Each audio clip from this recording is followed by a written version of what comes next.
नमस्कार दोस्तों, Gandhi knowledge bank के इस ऑनलाइन क्लासेज में मैं विवेक नेट आप सभी का स्वागत करता हूं। दोस्तों आज की क्लास में हम दो क्वेश्चन करने वाले हैं जो बहुत ही इंपॉर्टेंट है, तो आज की क्लास आपको पूरी देखनी है। और अगर चैनल पर नए हैं तो चैनल को सब्सक्राइब करके बेल आइकन को प्रेस कर लें, क्योंकि हम बीएससी मैथ से संबंधित वीडियोस आपके लिए लाते रहते हैं। शुरू करते हैं आज की क्लास। और क्वेश्चन देखिए, सबसे पहला क्वेश्चन है सो दैट एफ जेड बराबर जेड स्क्वायर, यानी फंक्शन हमें दे रखा है कि जेड स्क्वायर है इज कंटिन्यूस एट जेड बराबर 3 + 5 आयोटा, यानी कोई फंक्शन हमें ये दे रखा है एफ जेड बराबर जेड स्क्वायर है, ये कंटिन्यूस होगा जब जेड बराबर 3 + 5 आयोटा होगा। ठीक है, पहला क्वेश्चन। दूसरा देखिए, so that the following function is continuous, so that the following function is not continuous होगा दोस्तों at the origin F Z बराबर X Y upon X square plus Y square F 0,0, यानी ये फंक्शन कंटिन्यूट नहीं होगा, असतत होगा, सतत नहीं होगा।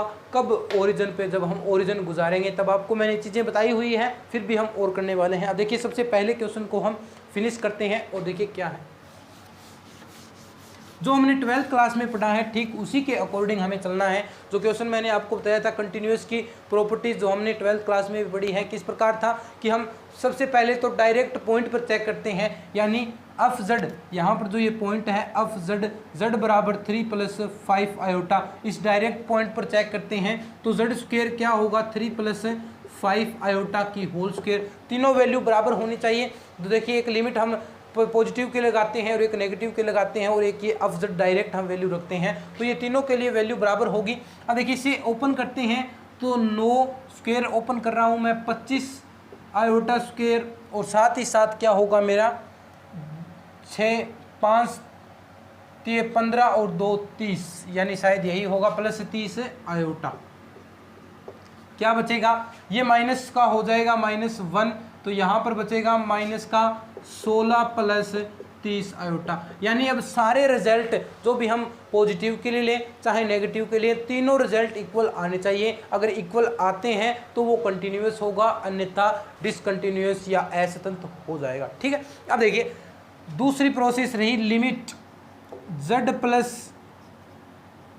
प्लस के लिए, नहीं 3 + 5 आयोटा प्लस के लिए थोड़ा सा आगे की ओर है ये वैल्यू, तब क्या होगा मेरा यहाँ से, देखिए तब क्या होगा मेरा यहाँ से, अगर मैं, आपको पता है कि एफ जेड प्लस, यही तो होती है F Z plus del Z, अगर हम लिमिट लगाएं तो यहाँ से ये फंक्शन की अगर इक्वल करूँ limit delta Z tends to 0, यही तो हमने पढ़ते थे, वहाँ पर हमने एच लिया था, यहाँ पर डेल्टा जेड ले रखा है, तो फंक्शन की वैल्यू रखें 3 + 5 आयोटा की होल स्क्वायर, एफ जेड तो यह है प्लस डेल्टा जेड, लिमिट है मेरी यहाँ पर डेल्टा जेड टेंड्स टू 0। अगर मैं डेल्टा 10 to 0 लगाऊंगा तो मेरा बचेगा यही -16 + 30 आयोटा, 2 नंबर, ये 1 नंबर। अब लास्ट देख लीजिए, इसी प्रकार लास्ट भी इसी तरह हो जाएगा, कुछ नहीं है। अगर मैं यहाँ पर नेगेटिव कर देता हूँ, लिमिट ये पॉजिटिव थी, यहाँ पर नेगेटिव हो जाएगी, तो ये साइन नेगेटिव का हो जाएगा, ये भी नेगेटिव का हो जाएगा। अगर ये नेगेटिव का हो जाएगा तो वापस ये तो 0 हो ही जाएगा पार्ट, और बचेगा कौन सा, यही। तो तीनों समीकरण से क्या निष्कर्ष निकला, एफ जेड इक्वल होगा एफ जेड इस पर इक्वल होगा, और साथ ही साथ मेरा अगर लिमिट हम लगाते हैं जेड पॉजिटिव के लिए वो भी इक्वल होगी, और लिमिट जेड नेगेटिव के लगाते हैं तो तीनों इक्वल होंगे। तो इससे क्या निष्कर्ष निकला दोस्तों कि ये फंक्शन मेरा कंटिन्यूस होगा। पहला चीज़ आपके सामने है और प्रूफ हो चुकी है। अब दूसरा क्वेश्चन देखिए क्या था।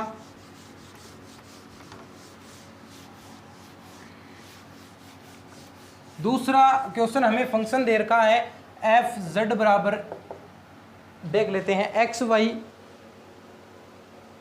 हाँ जी, X Y upon X square plus Y square, ये हमें फंक्शन दे रखा है, और साथ ही साथ कह रखा है कि X comma Y not equal 0,0, ये 0 इक्वल, ये 0 नहीं हो सकते क्योंकि इन्फिनिटी हो जाएगा, फिर तो इसका फलन ही परिभाषित नहीं है। और अब 0,0 यानी 0 की ओर अग्रसर है, ये फंक्शन 0 की ओर अग्रसर है।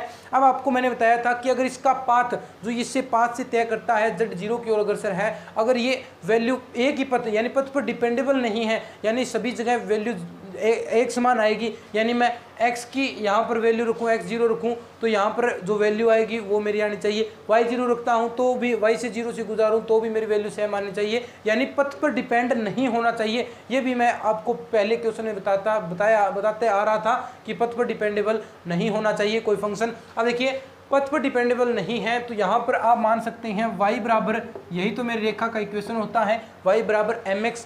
पथ पर डिपेंडेबल नहीं है तो m की वैल्यू 1 आनी चाहिए, तभी पथ पर समान होनी चाहिए m की वैल्यू, तभी तो ये पथ पर डिपेंडेबल नहीं होगा। अब देखिए यहाँ से हम वैल्यू निकालते हैं, एफ जेड यहाँ से किया तो M X square plus X square plus Y square की value M square X square, यहाँ से एक्स स्क्वायर कॉमन निकाल दिया मैंने, M X square 1 plus M square, X square से X square cancel, M upon 1 plus M square. अब देखिए यहाँ पर एम स्क्वायर है यानी एम की वैल्यू ए पॉजिटिव माइनस इस प्रकार की कुछ वैल्यू आएगी, यानी एम की 2 वैल्यू आएंगी क्योंकि अनरूट है तो अनरूट से स्क्वायर है, स्क्वायर के रूप में 2 वैल्यूज हमें मिलेंगी। तो 2 वैल्यू मिलती हैं तो यानी पथ अलग अलग हो गया, डिफरेंट वैल्यू हमें मिल रही है।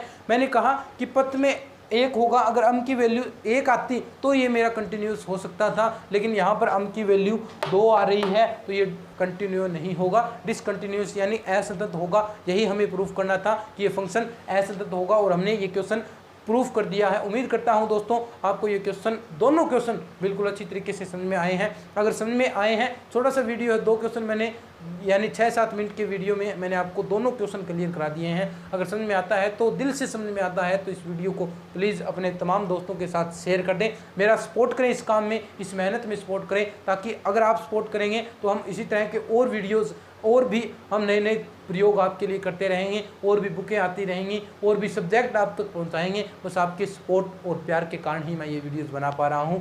उम्मीद करता हूं कि आप आगे ऐसे भी हमें सपोर्ट करते रहेंगे। धन्यवाद। जय हिंद, जय भारत। मिलते हैं नेक्स्ट क्लास में।